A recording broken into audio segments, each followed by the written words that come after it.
we'll have a walkthrough of my new amp. That's this lovely thing behind me. It's a BLACKSTAR HT CLUB 40 Mark II. I'm not going to be playing it on this video, that's going to be another video. So for now what I'm going to do is just have a run through, show you the features on the amp and the connections and all the techie bits of it. And as I say, in another video I'll demonstrate some of the sounds and some of the ways that it can be used. Now, to begin with, I'm going to describe the amp in guitarist speak. I would say it's a 2-channel 1x12 valve combo. So what does that mean? Well, there's 4 things there that I've mentioned in that description. To break it down, I started off with 2 channels. This amp's got 2 channels. I'll explain that in a bit more detail when I run through the knobs and controls on it. In actual fact, BLACKSTAR is selling themselves a bit short. I would say this has got 4 channels on this amp due to the way that it works, but I'll cover that in more detail afterwards. But they call it a 2-channel amp, so that's what I'll call it. Then I mentioned 1x12, that was the second thing I mentioned. That's the speaker configuration of the amplifier. All that means is that this amplifier has got one single loudspeaker in it that is 12 inches in size. They're always measured in inches, loudspeakers in guitar amps. I know we've metricized now, but they're always measured in inches, and 12 inches is the standard size for most performing guitar amps, let's say. Practice amps tend to have smaller ones because they're smaller in size, but your full size amps and those that you might use to play live with a band, if you've seen my other videos about playing live, and smaller amps, 12 inches are a fairly standard size.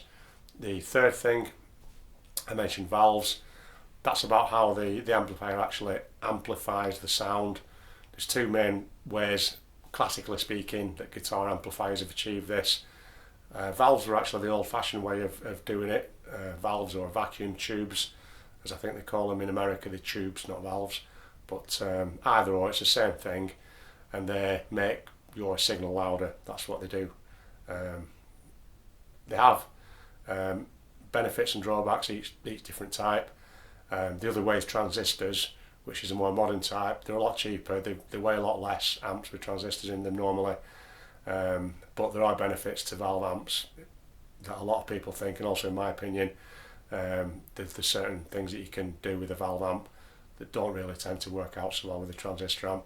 That's not to say transistor amps are rubbish or they're bad, that's just to say that it's a point of preference for guitar players, and a lot of guitar players do tend to prefer I wouldn't even say the sound, but the feel of a valve amplifier. I'll get more into that when I do some demonstration on it. And the final thing, the fourth thing, was I mentioned the word combo. All that means is that this amplifier it's got the amplifier and the loudspeaker all in one box, so it's a combo, it's a combination. So you've got the bits at the top with the knobs on, the amplifier, and then this bit at the bottom, the grey speaker cloth, is hiding the loudspeaker behind it. We'll have a look at that afterwards as well.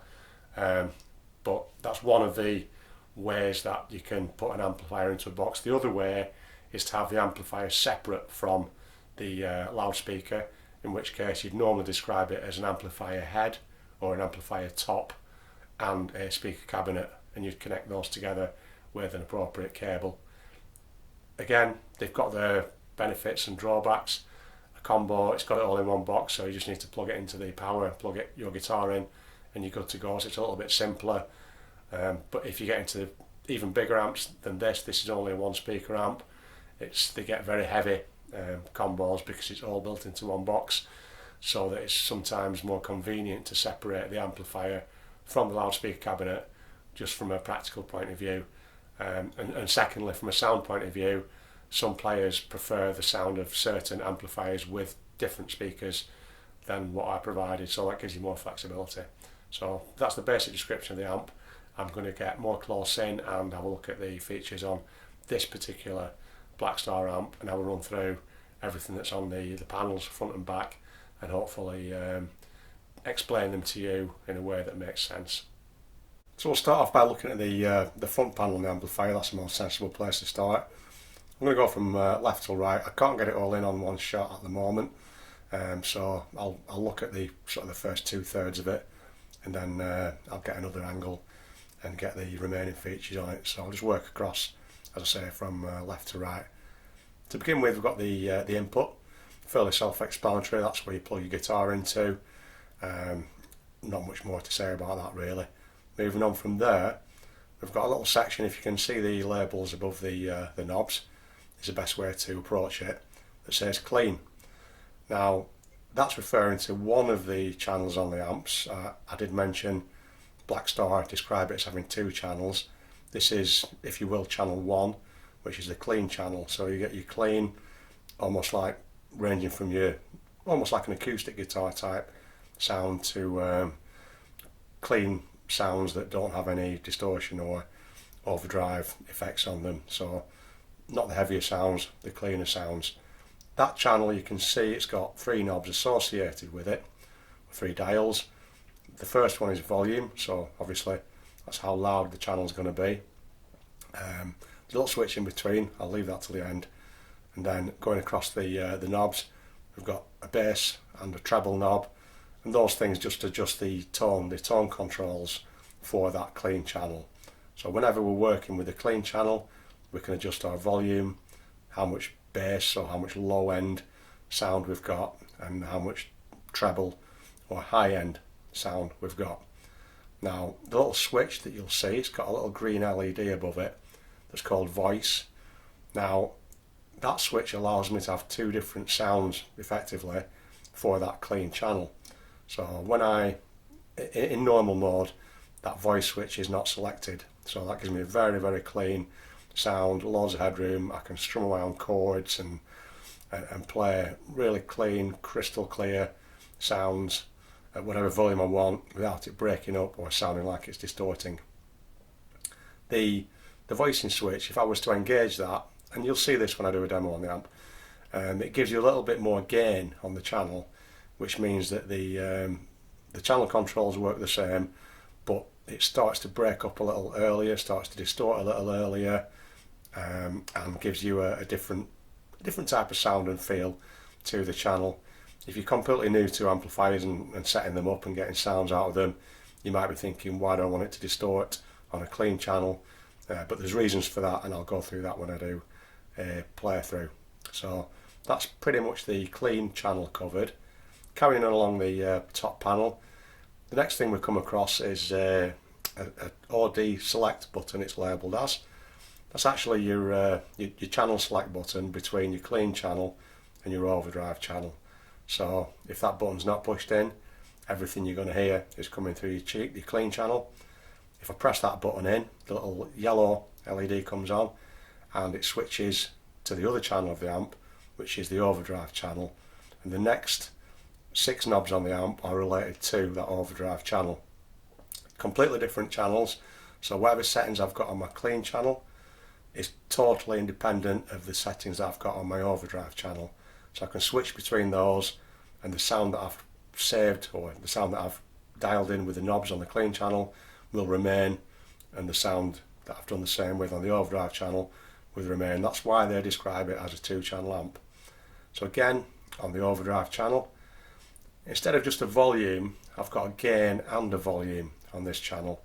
Now it'll be a lot easier and simpler to see when I play through the sounds on the amp, but the gain control, the gain knob, will govern how overdriven and distorted the sound is on this second channel, and the volume allows me to balance the sound so it's the same volume level as the clean channel. So if I turn the gain low, down, anti-clockwise, down towards, as you see it, the 7/8 position, I'm going to get a very cleaner sound. If I turn it up, the higher up I turn it, I'm going to get more distortion, more overdrive on the amplifier. I skip the little button in between again, and the volume will just let us make sure that our channels are balanced. So if you're playing live and you suddenly switch from a clean sound to an overdrive sound using the Footswitch that's provided with this amplifier, we don't want one of the channels to be massively louder than the other channel because it just won't sound right.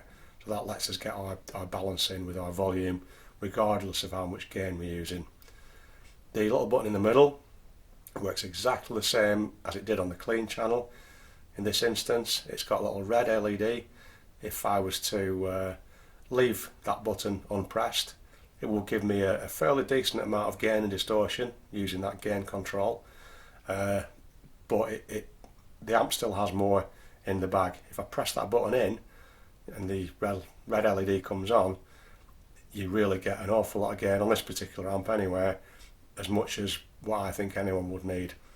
Again, when you see it played, when you hear the sounds of it, it will make a lot more sense. But that's basically how much distortion, how much overdrive you have. The next section, the final section I'm going to do before shifting the shot, is OD equalisation. Now there's 4 knobs involved in this, so it does seem a little bit more complicated, but in reality it isn't really that much more complicated. These knobs all apply to the overdrive channel. They do nothing for the clean channel. They're linked to that overdrive channel, so whichever voice I'm using, either the normal slightly overdriven or partly overdriven voice, or the high gain voice on the overdrive channel, those controls relate only to this channel. Now the first 3 knobs are fairly simple. They give you slightly more control than on the clean channel, because we've got 3 different knobs for the equalisation rather than the 2 on the clean. If you remember, we had bass and treble on the clean channel. On this one, for the equaliser, we've got bass, middle and treble. So it gives us a little bit more flexibility in terms of controlling the tone of this channel.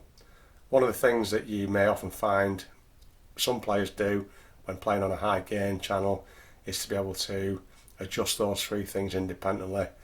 I know myself, just as an example, because I'm used to playing heavy metal music and heavily distorted music, one common thing that's done is to have sometimes a slightly higher setting on your bass and treble and back off the middle volume knob, and it gives you a particular sound that's quite commonly heard in metal playing. I'd cite Metallica and probably 100 other bands as an example of that sound. So that's not to say that's the only way or the best way to set it, but that gives you that flexibility to be able to control your sound in that way. The final control on that section is labelled ISF, and that was a little bit confusing when I first saw it, because I've never seen that on an amplifier before.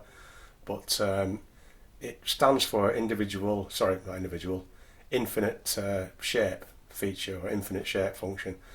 What that actually does, and it's quite a clever thing, it gives you control over the feel of the valve amplifier aspect of the amp. Now this is one without me demonstrating, it won't make any sense at all, but it changes the flavour of the amplifier between an amplifier that sounds like a classic British sounding amplifier. Think of your Marshalls and things that from the 70s, classic British amplifier sounds, if you're familiar, and at the other end of the scale to a full-on American sounding amplifier. I think of things like Mesa Boogie and the very high gain, tight, responsive amplifiers. So if I was to turn that knob all the way to the left, to the anti-clockwise, that would sound like the American flavour. If I turn it all the way to the right, that would sound like the British flavour. And obviously, because it's a knob, I can set it anywhere in between. At the moment, I've not played with it that much, so it's just right in the middle, more or less. But you've got that flexibility. It's really, really useful, and it gives you a lot more choices of sounds than what you would normally have if you didn't have that. In the olden days, you'd probably have to buy 2 separate amplifiers to get those 2 different types of sounds, whereas with this, and not just with this, some other amplifiers have these type of features where you can really adjust the tone to suit the sound that you're trying to get, or the songs that you're trying to play. So that really, really is a super feature on this amp. So moving across to the right hand side of the front panel, we've got a couple of knobs left and a couple of switches. So moving on from the equalising OD channel equaliser that we've just been talking about, we've got a control called reverb. Now that's quite a common effect used by guitarists. Just to really quickly explain it, I will demonstrate this in another video, but a reverb gives you an echoey sound that emulates being in a larger room. So if you're practicing your guitar in your living room or your bedroom, that room will have a certain sound to it, and it probably won't echo that much because you've probably got carpet and soft furnishings and things like that absorbing the sound. And a basic description of what a reverb does is, imagine you're playing your amplifier, the same one that you were playing before in your room, but in a larger hall with, let's say, a wooden floor and no furniture in it. You're going to get that kind of echo effect, a bit like, very, very exaggerated, when you clap your hands in a cave or a big church or something like that. There's a kind of an echo that the room just has. That's what the reverb gives you. It's great to see it built into the amp. A lot of players want to choose the effects themselves. They might buy an effects pedal to produce that reverb, but to have it inbuilt in there is better than not having it. The final knob is your master volume. That controls the overall sound level output of the amplifier. So fairly self-explanatory, the higher you turn that, the louder your amplifier is going to be. Because we've got the two channels independently, the clean and the overdrive channel, I've said before, we're going to set those volume levels of each channel so they roughly match each other and are approximately the same volume for most circumstances. And once we've done that, we'll use the master volume to determine how loud our sound wants to be. So if we're just practicing in our room, we probably want that to be fairly low so we don't upset anybody.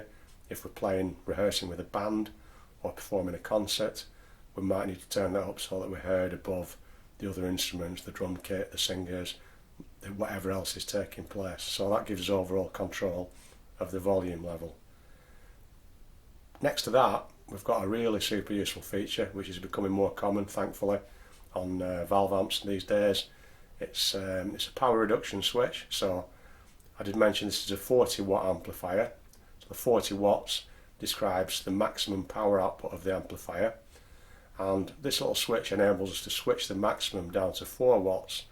So I don't know how the electronics work, but it's got some clever electronics in that allow us to switch the output down to 4 watts rather than 40, so that when we're playing at home, practicing at home, we can still drive the amplifier, which is quite important on a valve amplifier type, without it being excessively loud. It's still quite loud at 4, as you will see when I do a playthrough, so it doesn't necessarily make it super quiet, but it makes it's a good feature to have, and it makes it a lot more usable, whereas otherwise it wouldn't be. I've owned amplifiers in the past, valve amplifiers, where you really, really have to push them loud to be able to get the sound you want out of them, and that isn't practical in the home environment. It's it literally, it will be too loud and sometimes painfully loud if you sat next to them. So it's super useful being able to control that power output level. Finally, we've got the on switches, if you will, for it. With a valve amplifier, it's quite common to find a couple of switches, as you can see. We've got one that's called power and one that's called standby. On a lot of practice amps, you only have one on-off switch. That's because they're transistor amplifiers, and that just powers on the entire amplifier and everything all at the same time. With it being a valve amplifier, it's a little bit different, and it needs a little bit more TLC to be able to make the most out of it. Now, the power on, the rightmost switch, switches the power on to the most of the amplifier, the preamp, all the controls that I've just described, and the switch next to it, the standby, what that controls is the power to the output valve stage of the amplifier. So when you're switching this thing on, and others like it, what you want to do is switch your main power switch on, but leave the other one in standby. People have different recommendations. I'd probably say between 30 seconds to 60 seconds before switching the standby switch on. That gives all the other circuits a chance to power up, and then finally you apply power to your output stage of the amp, and it avoids any nasty popping or loud noises through the speaker. And I believe, as I say, I'm not an electrician or electronics expert, but I believe it gives the amplifier a better longevity and a better life by looking after it properly that way. Likewise, when you're switching off and powering down, you want to switch off your standby switch first before your power switch. I'd normally recommend, again, leaving it a little while, a few seconds, just to let those valves dissipate the electricity in them, and then switch off the main power on it. Valve amps aren't for everybody. That is one of the little quirks of them, that needs to be treated with a little bit more care and a little bit more gentle with them, but that feature's there to enable you to do that and to get the best life out of your equipment without damaging it or making nasty noises which might damage the speaker or other things. The little red, well, the big red light is a power indicator. When the amp's powered on, that'll light up red. So on the back panel of the amplifier, we start off with the left hand side of it and then move to the other side. This is the boring side really. There's not that much to talk about, but it's very important because there's a couple of health and safety things that we need to be aware of here, not just related to this amplifier but any amplifier in general, in terms of keeping yourself safe and looking after your equipment, which is really important. So you can see the power input for the mains adapter. A lot of us call that a kettle lead plug. It's a technical term for it is an IEC connector, but that's where you plug the thing into the mains and it gives the amp its power. Either side of that, you can see to the left and to the right, we've got a couple of little screw out sockets where there's fuses, normal inline fuses that the amplifier contains. Now in terms of that, obviously with the power aspect of it, you're looking at mains power, so make sure that your cables are in good condition, not damaged in any way, and if you do happen to blow a fuse on the amplifier and need to replace it, make sure that you replace it with the appropriate fuse and don't just throw any old fuse in there or try and short it out just to get you through a gig or whatever. Not worth doing. You could damage your equipment, you could damage yourself, so be aware of that. It's very boring, but I can't not mention it. Along from that, you've got a section labelled speaker outputs. Now, when I talked about the amp in the introduction, I described it as a combo amp, which has got the speaker built in to the box. So the speaker's connected to the amplifier and it's all in one box. Now you can see on those speaker outputs there's 3 sockets, and one of them on the left has got a cable connected to it, and that's what runs to the speaker on this amplifier. That's how it comes out of the factory.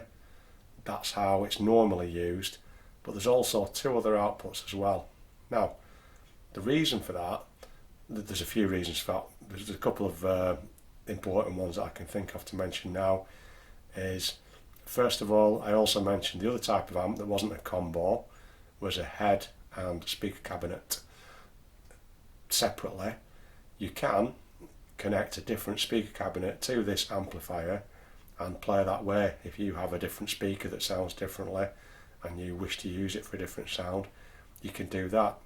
You can also connect more than one speaker to this amplifier, either the one that's built into it, or you can also connect an external speaker, just a guitar speaker cabinet, as well as the speaker, and have 2 cabinets. You might wish to do that for the sake of having one at either side of the stage if you're playing live, to give your sound a little bit more fill rather than it just coming from one place. There's a few reasons why you might want to do that, but you've got flexibility there.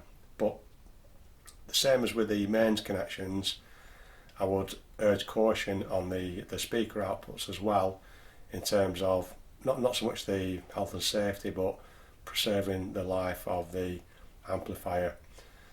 The power, the signal that's coming out of those sockets is enough to power a speaker, so it's quite powerful. So you need to be careful about what you're doing. Don't just go randomly unplugging that cable and plugging it into the other ones, or plugging other random speakers in, unless you know what you're doing.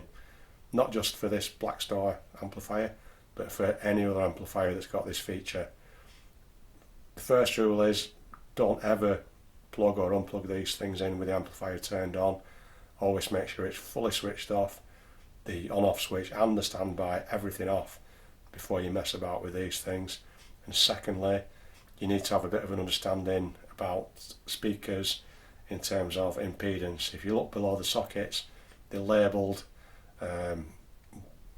1 times 16 ohm, 1 times 8 ohm, or 2 times 16 ohm. That relates to the impedance, or the resistance of the speakers, if you will. If you go connecting speakers that aren't rated to those ratings, you can cause damage to either the amplifier or the speakers you're connecting. So make sure that if you're going to start doing these changes and plugging in different speakers, you've done your research and you know exactly what you're doing, because otherwise you could damage something. Hopefully not yourself, but at the very least your amp or your speaker. So that's the boring stuff out of the way, the health and safety side of the speakers and the power. We'll get to the interesting side of the back panel. It's very, very interesting, certainly for me, because a lot of the reasons why I chose this amp are contained here.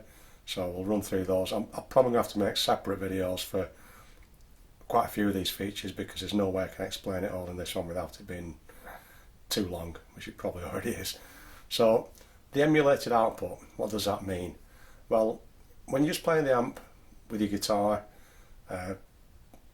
listening to the sound of the amp coming through, however you've got it set up. Let's say you're playing with a band, you've got the amplifier on stage, you're happy with your sound, everything's going great. Sometimes you'll need to, as an example, make the sound even louder, no matter what size of amp you've got. This is a 40 watt amp. Even if you've got a big 100 watt amplifier, if you're playing in a stadium or an arena like professional bands do, it's not enough. Now there's two ways that you can make that sound louder. One way is to have a microphone in front of your amplifier, which is connected to the sound system, the mixing desk, and the PA system, as we call it in the venue. That's one way that you can do that. With the emulated output, you can bypass having to do that. You can connect the amplifier directly to the mixing desk without the need for another microphone and having to try and get that microphone in the right place and make sure that it's not going to get knocked over and pick up any other sounds that you don't want it picking up, by using this thing called the emulated output. Now, is it as good as using a microphone if you're making a professional recording in a studio? A lot of players would probably use a microphone to record the sound of the amp, but that's a very controlled environment. You can afford to use an expensive microphone that you might not otherwise be able to afford, and you can spend time setting up properly.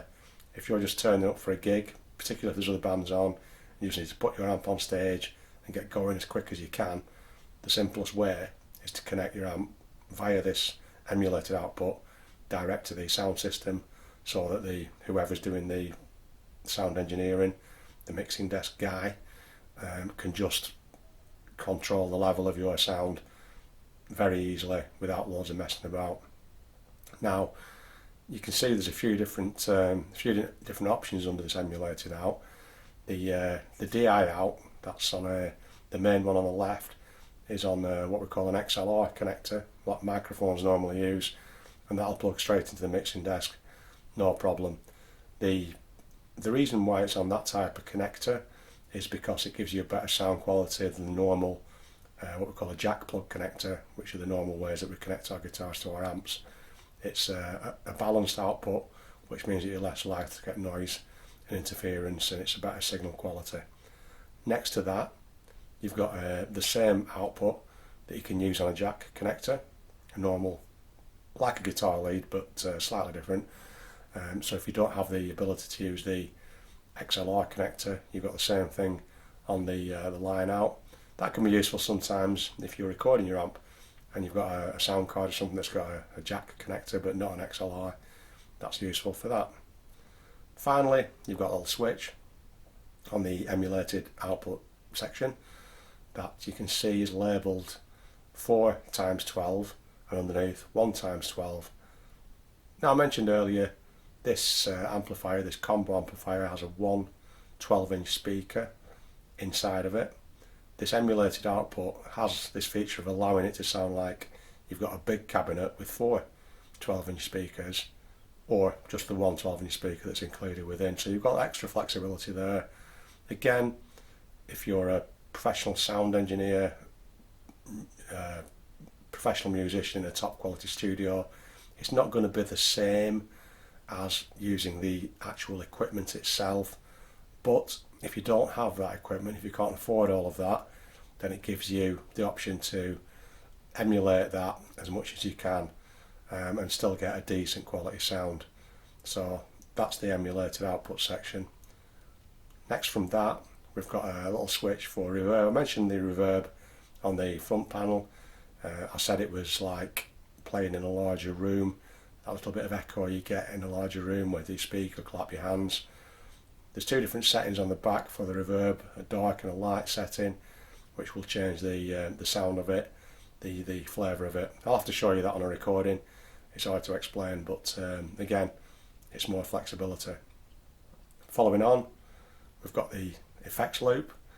Now, other than reverb, there's loads of other different effects you can use to change the sound of your guitar, your amplifier, when you're playing chorus, delay. There's all kinds of different pedals you can buy and plug in and connect, and use those to change your sound. I like to use a few of those different effects. Different players use less or more of them, but having that option built into the amp is critical, because without it you'd be struggling to be able to connect those things.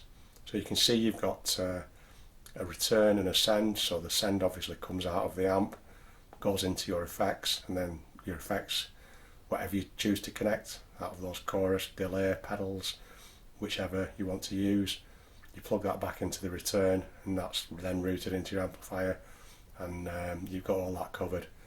The little switch, the level switch, enables you to switch the sensitivity, the volume, if you will, of these connections. Some of the effects that you can buy, the floor pedal effects, have a different sensitivity to the sort of bigger, more professional ones that you might see in a rack-mounted cabinet. These great big things that you see professional bands using. So it gives you the choice of switching between those different options for the effects you choose to connect. Next up we've got the Footswitch. The amp comes with a two-way foot switch to switch between the two channels. It also lets you switch between the voices on the channels. So for me, the foot switch that came with this amp was enough for what I felt I needed. The other option, a five-way foot switch, which is available, you've got to pay extra for it from BLACKSTAR. Other amps from different companies probably have a similar setup where you've got options of either a basic foot switch or a more complicated foot switch. So you've got the choice of connecting either or there. I chose the two-way one because I thought that would be sufficient for me. If I decide to purchase the five-way one at a later point, I can always do that, and I can always use that instead. So it's great to be able to have the option just to plug either in there. I think I mentioned before, I don't know, on this series or somewhere else, that the foot switch is useful to be able to change the settings on your amp using your feet whilst your hands are busy playing your guitar. So that's the reason why we use foot switches, to make these changes whilst we're playing, particularly whilst we perform. I mean, if you're practicing, you can stop playing and then change your sound and start playing the next bit you're practicing. But if you're doing a performance, a live song, and you need to change sounds in the middle of the song, then that avoids you having to use your hands and stop playing. Finally, and this is definitely going to be another video, it's got a USB socket. It says USB audio, so I can connect this directly to a computer or perhaps even a tablet or a laptop, and record the sounds of the amplifier directly through that socket. It's got quite a few features as that USB audio, so it's, as I said, I'm going to have to talk about it in more detail on another video, which I will be doing so in the future, so make sure that you check back for that. I'll put the links to the extra videos in the description of this one as and when I record them, so you'll be able to see those. But for now, this is just a walk around of the front panel controls, the back panel connections, just so that I've managed to describe the amp in its entirety to you. All the fun stuff is still to come. This is probably the most boring video, but if you're into techie stuff and into amps and knowing about them, it's probably, hopefully, interesting to you. So that's a walk around of my new amp, the BLACKSTAR HT CLUB 40 Mark II. Hopefully that's been informative for you. You might not have the most exciting video, because I've just been talking about the tech specs and stuff like that. The more fun videos are going to follow, where I'm playing the amp and demonstrating some of the features. So make sure to check back for those. Like and subscribe if you will, please. Helps me a lot. So for now, I'm going to plan the other videos I'm going to do. Well, finish planning the other videos that I'm going to do. Having some more fun with the amp. It's a great amp. It's I've had my eyes on this for ages, so I'm super excited to have got it and be able to be playing through it now, as well as the amp itself that I'm going to feature. I'm going to look at some of the new effects units that I've got, and on top of that, how I'm going to connect those to the amplifier and my whole new setup that I'm excited about in general. Just a really quick note, I've featured a couple of BLACKSTAR videos on my channel before, and I was asked in a message at some point if I'm a BLACKSTAR person. I'm not. I've no connection to BLACKSTAR amplifiers. I just, for the practice amp that I featured, I thought it's a really well priced practice amp for the features it's got, and for this this bigger amp, this 40 watt combo amp, the main thing that made me choose this was seeing it being played in a live setting. You can go and demo an amp in a music shop for a few minutes, have a play on it, but when you see someone using it and it being used to play a variety of songs and the sound being pretty much on point, whether you're playing nice clean 60s songs or heavier rock, hard rock, metal songs, the time I saw the amp was the guy that actually owns the music shop, Paul from Pro Solo Music, which is my local music shop, my favourite music shop, and he told me previously that that's what he uses for his own setup. And sometimes you go into shops and they say, oh yeah, that's great, I use that myself. On this occasion, I don't think he was expecting me. I rocked up at one of his gigs just to see how good a player he was. Guitarists do that sometimes. Turns out he's a fantastic player. What an amazing guy, and his band's brilliant. And true to form, he was using one of these. I need to get my video monitoring right so I can point the right way. He was using one of these to play with this band, and it just sounded absolutely amazing. I checked out the other stuff he had. He had a couple of other pedals, I think a tuner pedal, a boost and a wah-wah. That was about it, so there was no trickery and nothing like that. Everything was coming from that amp. Following on from there, I went to the shop sometime later. I couldn't afford it for a while.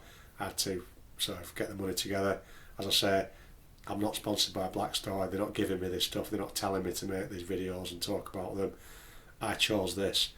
I bought it with my money, and this was the choice I made. So just to be clear, I'm not promoting anybody. I'm just talking about what I've decided to buy and the features of it.